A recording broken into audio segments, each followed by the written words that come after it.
Welcome back, guys, to the Benrahma football channel. I want to say a huge thank you for yesterday's response to the video. It weren't really mainly about the views, but all the interactions I got in the comment section down below. That is what I like to do. I like to interact with you guys, and I try to reply to as many comments down below as many as I can, pretty much. And guys, if you're new around here and support West Ham, make sure you hit that subscribe button. Plenty more videos coming as we approach the new season. But today, I know yesterday's video was about Grady Diangana. Today's video is more about the response to XWHU employees podcast that he put out last night with Dave. So essentially, yesterday's news, John Percy put out on a Telegraph that yes, we had accepted a £12 million bid for Grady Diangana. It didn't go down too well. I was absolutely fuming. Yes, I've calmed down a bit, but I'm still inside confused. I'm upset. I'm just angry. Right, I don't understand what this transfer and why West Ham have decided. However, everyone was sort of anticipating XWHU employees podcast, because when it comes to sources, like there was numerous sources, the Telegraph and then other media outlets, Sky Sports would then jump on the story. But XWHU employees still that person that all West Ham fans who know of him anyway go to sort of validate that source. Anyway, let's get into it. So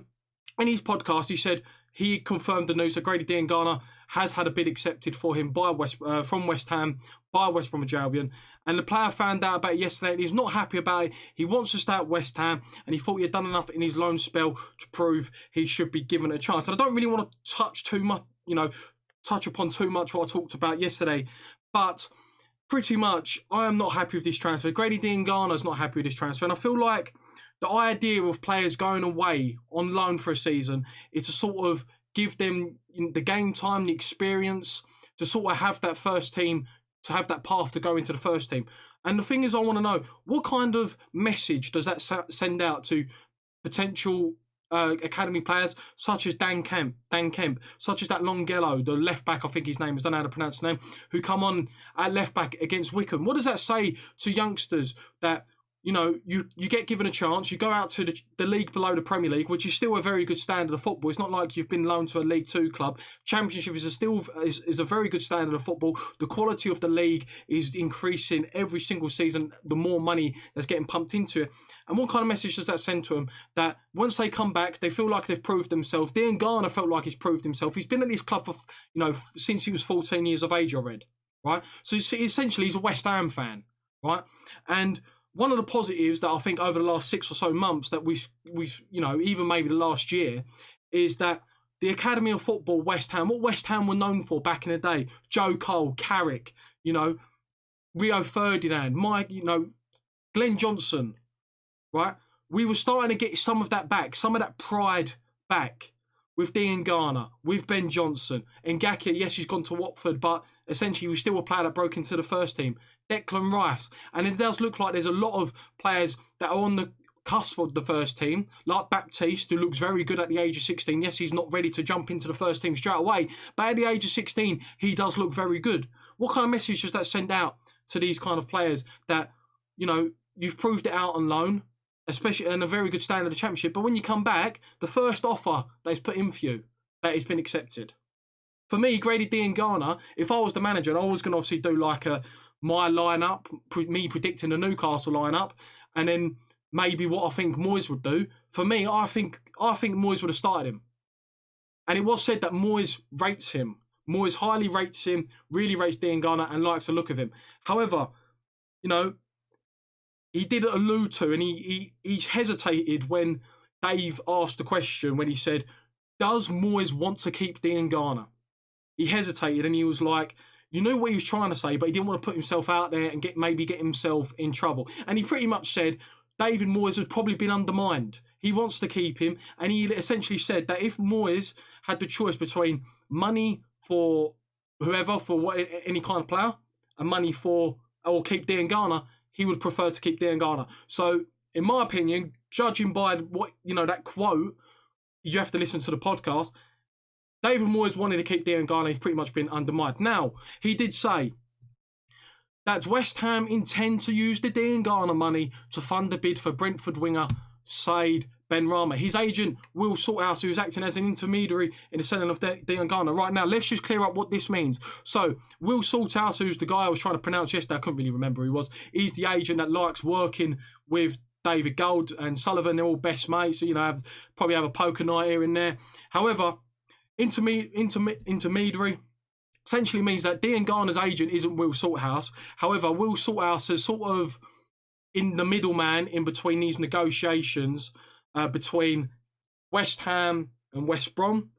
Will Salthouse, you know, at the end of the day, he's an agent. He wants to make money. So he's probably said to Gold and Sullivan, accept that offer, and I can try and, you know, persuade Brentford and Benrahma to join West Ham. Now, why are we doing this deal? Because I'm pretty sure, as I was saying, alluding to the fact that the Academy of Football, surely West Ham, surely the owners, especially us as fans, have more pride seeing a young player come through, kicking in the first team, play well for the first team, than spending 25 to 30 million pounds on a player. If you said to West Ham fans, right, about Declan Rice when he first broke through and he played his first full season, would you rather spend 30 million on a CDM, or would you rather see one of your very own that has come through the academy? Yes, he was at Chelsea at a young age, 14, right, and then he got released and he joined West Ham at 14, 15. Essentially, he's been at West Ham for the good portion of his teenage years. So for me, he's West Ham, right? West Ham developed him, right? Would you rather see someone turn into a world-class player that you brought through the academy that you may sell on for 70, 80 million, or, you know, plays in a Champions League final, right? Going to Jordan Henderson, he was a Sunderland boy. I'm pretty sure Sunderland fans have seen so much pride the fact that their young star from around Sunderland has gone on to lift the Champions League for Liverpool. And I'm sure West Ham fans will have a similar feeling if Declan Rice moves to Chelsea. Surely West Ham would have more pride in having Diangana in their team, playing well in the Premier League, right, than rather spending 25, 30 million inside Benrahma. And I don't want to say that Said Benrahma isn't a good player, because I think he is. He is a good player, and I've done a video about how he could potentially be West Ham's next player. But that was not at the expense of Diangana. That was adding to the squad. That was maybe at the expense of Anderson or Lanzini. I'd done that video thinking that, right, we're going to sell Anderson or Lanzini and we'll bring Benrahma in. If I had the choice between Diangana and Benrahma, I'm keeping Diangana. That's my personal opinion. Let me know, guys, in the comment section down below. Diangana or Said Benrahma, what would you rather do? For me, it's Diangana. I get more pride from seeing, you know, players that have made it into the first team. It gives hope to people that want to make it as a professional footballer. That, you know, people who are currently in the West Ham setup as youngsters are trying to push for that next step up of quality of football to the under 23s, to the first team. And I think it, you know, is a huge risk in a way, because essentially Diangana, yes, he's been out alone in the Championship, but he's had Premier League experience under Pellegrini. So for me, he already knows what the league is like. It looks like he's bulked up a bit, because Premier League is a physical league, just like the Championship. The Championship was probably perfect for him because, yes, the quality of player is going up, but the league is still very physical, probably more so physical than the Premier League. So for Diangana to get that experience in the Premier League, then to have a full season in the Championship, where Benrahma, yes, there's a lot of debate. Who's better, right? Benrahma or Diangana? There's lots of debates. You know, some, like, I don't want to say it was central, but one of these fan pages, you know, have said, you know, essentially Benrahma is an upgrade. Well, we don't know that. We know Diangana's played in the Premier League. Benrahma does essentially, you know, it's a risk. We don't know how he's going to take it to the Premier League. Diangana, because he's had that experience already, may be more suited to the Premier League than Benrahma. I'm not too sure. No, I'm not too sure about this transfer. And there is also talk about us potentially signing a centre-back. He didn't really name any names, and he said, you know, news should be coming out in the next couple of days. But guys, that is sort of the latest. Diangana wants to start West Ham. That is the latest. There's still hope that he could possibly turn them down, because he wants to prove himself. And I hope he does. I hope he goes, you know what? Don't stuff your money. I want to prove myself at West Ham. This is my club. But I'm not coming out to say, like, he's completely against the move to West Brom, because X did say, like, you know, he loves Bilic. He loved his time at West Brom. Obviously, he's an integral part of the promotion push. So if he is forced out the door, I'm sure he would be relatively happy to rejoin West Brom, because he knows he'll get pretty much guaranteed game time. But yeah, guys, let me know in the comment section down below we smashed over, I said over 500 subscribers. We smashed over 600. I couldn't believe that I gained 130, 150 subscribers yesterday. So guys, if you're new around here, want to see more West Ham content, then the season is fast approaching. We'll see some other different West Ham videos, not just transfer news, but at the end of the day, it's peak transfer news. West Ham fans want to see that, so that's the kind of videos I'm doing.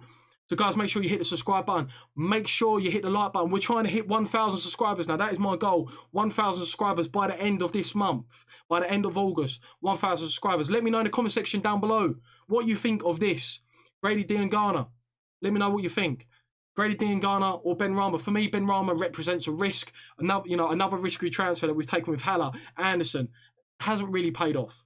So let me know in the comment section down below what you think of the whole situation down below, and I'll catch you later.